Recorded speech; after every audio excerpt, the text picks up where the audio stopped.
Y quisiera proponerles, y hay muchas maneras de entender la justicia o su negación, la injusticia, pero yo les invito a hacerlo de una manera bíblica, que es interesante. La Biblia no define la justicia.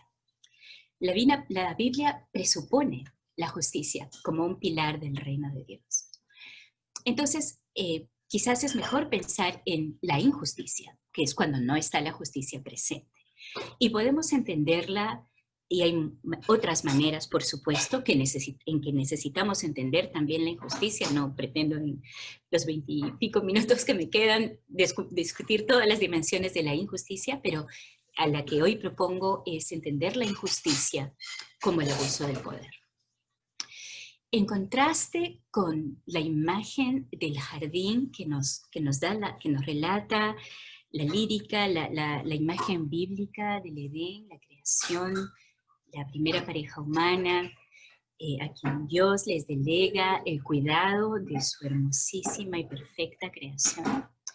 Nosotros vivimos en un mundo muy diferente a aquel mundo del Edén, en que hombre y mujer estaban en completo plano de igualdad, en completo plano de confianza entre ellos y en completo plano de diálogo y comunión entre ellos y con Dios y con el resto de la creación. Nosotros vivimos en un mundo que es el sistema actual de una competencia desvirtuada y de explotación salvaje de la creación y de explotación salvaje de los seres humanos más vulnerables. Estas crisis múltiples afectan a la gran mayoría de naciones, ciertamente no a todos los países en el mismo grado y no a todos los países de la misma manera. Y cada país tiene que enfrentar, y cada generación humana, diría yo, tiene que enfrentar las expresiones de la injusticia, y somos todos y todas responsables ante Dios por cómo usamos los dones, los talentos, las oportunidades que Dios nos da para dar cuenta a Dios sobre cómo hemos confrontado la injusticia y cómo hemos hecho justicia en su nombre. Les propongo que observemos la injusticia en nuestras ciudades, en nuestras comunidades, nuestras sociedades, principalmente como expresiones de abuso de poder. Este abuso puede sin duda darse por la posición de poder en que algunas, y sobre todo algunos, se encuentran de manera individual. Por ejemplo, el hombre o padre de familia en una sociedad predominantemente machista. O las personas adultas frente a los niños y niñas. La persona en posición de jerarquía frente a sus subalternos, sea en el trabajo, sea en la iglesia, en otros medios sociales. La persona que tiene fortaleza física o que está armada, frente a los que no lo están, o los que no tienen dicha fortaleza física. La persona que tiene fortaleza económica, frente a los que no tienen recursos económicos. La persona de una raza favorecida, frente a los que no son de esa raza. La persona con contactos en el gobierno o en otros círculos de poder, frente a los que no tienen dichos contactos. Si observamos con cuidado, podemos discernir que es cierto, estas son situaciones en las que el abuso de poder puede darse de manera individual. Sin embargo, estas situaciones de abuso de poder o de potencial abuso de poder se dan mucho más allá de la voluntad de una persona y son más bien expresiones de carácter sistémico. Frente a esto, ¿cómo podemos contribuir o qué podemos contribuir desde esta conversación a la búsqueda de la transformación de estas relaciones familiares, sociales, económicas y políticas? En primer lugar, yo le diría especialmente a aquellos que, como yo, invocamos el nombre de nuestro Señor Jesús, que en primer lugar debemos recordar nuestra responsabilidad, que hemos sido llamados a ser embajadores y embajadoras de reconciliación, que somos miembros del ministerio de la reconciliación. Pero ¿cómo promover reconciliación? ¿Cómo promover una nueva relación entre las personas? con Dios primeramente, pero también entre nosotros como seres humanos y con el resto de la creación, si no nos detenemos a considerar las causas estructurales de nuestros conflictos, porque no hay reconciliación necesaria si no hay conflicto. Entonces es obvio que si Dios nos llama al ministerio de la reconciliación, es porque hay grandes conflictos. Les propongo entonces que reconsideremos nuestra concepción del mal, nuestra concepción de lo que nosotros como cristianos en nuestro lenguaje usualmente describimos como el pecado, mucho más allá de la dimensión individual.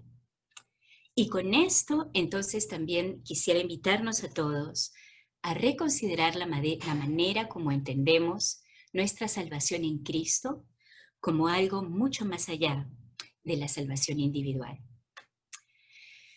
Hay que tener cuidado de que la injusticia en este mundo no solo existe por las malas intenciones de las personas.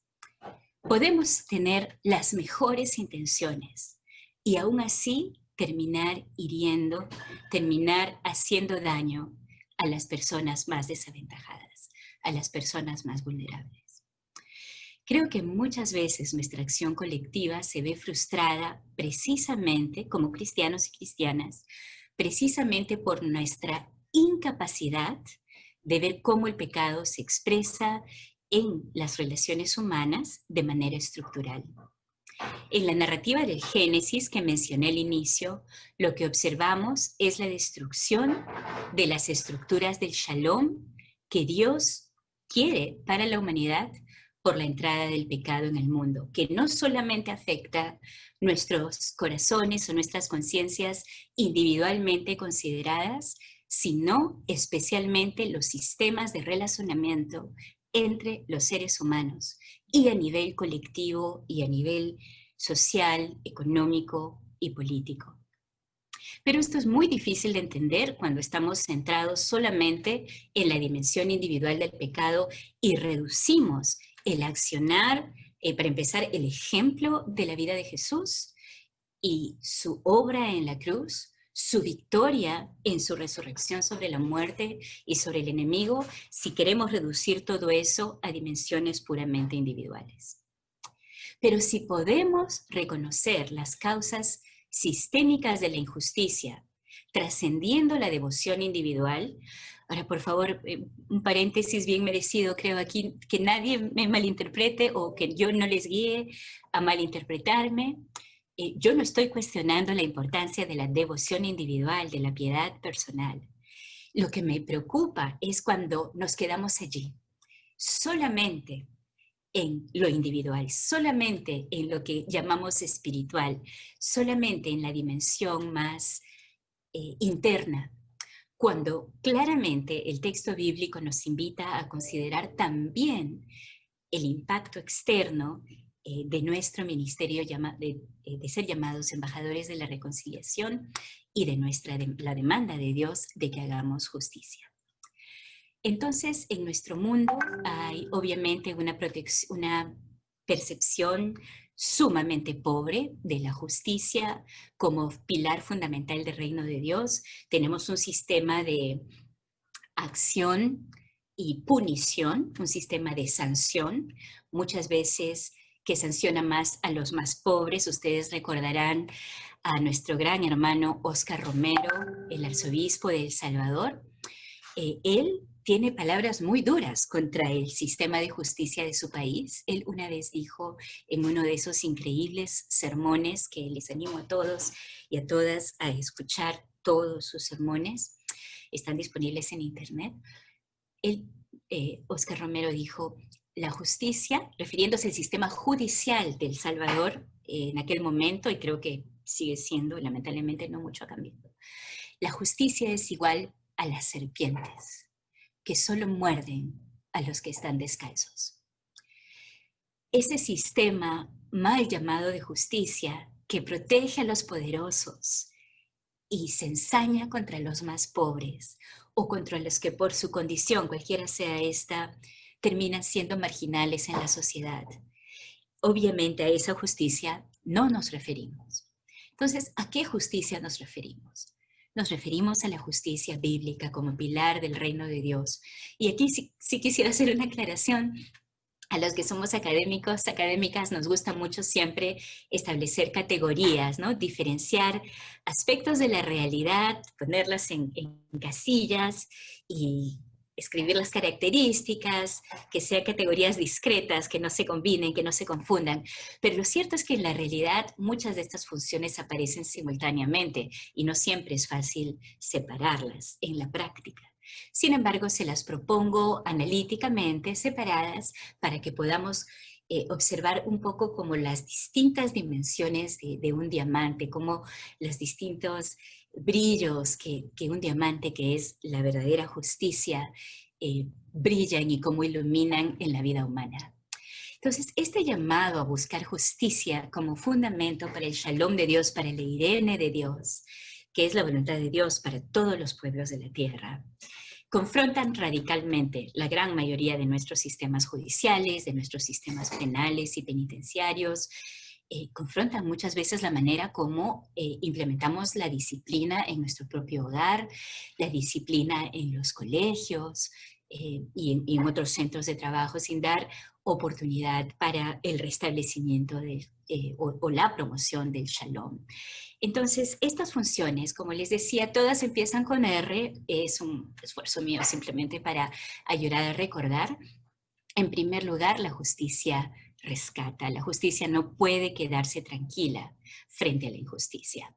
No puede quedarse de brazos cruzados, no se puede quedar cantando, no se puede quedar orando solamente mientras la injusticia sucede, no se puede quedar callada cuando nuestros hermanos y hermanas que sufren injusticia están viendo sus derechos más fundamentales vulnerados. Entonces, esta función primaria de la justicia como pilar esencial del reino de Dios es un llamado a que la iglesia se ponga de pie contra la injusticia. En realidad, si me permiten, a mí me parece que el mejor testimonio que las cristianas y los cristianos podemos dar es vivir en comunidad, en una comunidad que se caracteriza por respetar la verdad, los derechos fundamentales, la misericordia y la humildad.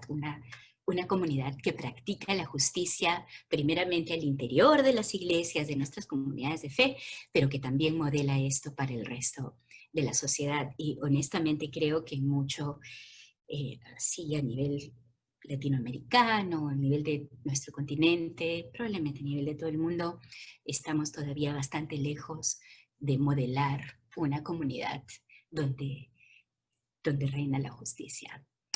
No es solo, sin embargo, no es solo liberar a las víctimas. Ahora aquí traigo a otro héroe de la fe de nuestros tiempos. Ustedes recordarán a nuestro hermano Martin Luther King Jr., líder del movimiento de derechos civiles aquí en los Estados Unidos, que vivió y murió por la causa de la justicia.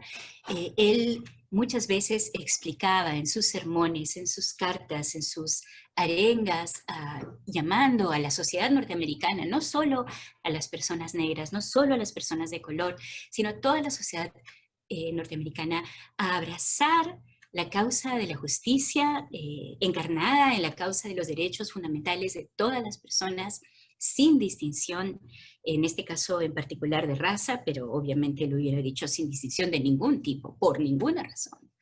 Eh, pero viendo la justicia no solamente como la liberación de las víctimas de injusticia, sino también la liberación de los victimarios, de los agresores, de los que abusan del poder para dañar a su prójimo. Y creo que esto es muy importante, que nuestra responsabilidad de confrontar la injusticia es también en beneficio de los agresores, para que sean liberados de ese espíritu, si me permiten decirlo así, de ese espíritu de dominación, de ese espíritu de abuso que domina sus vidas. Y no me importa cuánta religión hablen, no importa cuántos versículos bíblicos se sepan de memoria y lo lindo que canten los domingos por la mañana, si su vida es una vida que permite el abuso sistémico e individual, probablemente también, no es una vida en Cristo, no es una vida en la cual la encarnación de Cristo ha ejercido o está ejerciendo una transformación.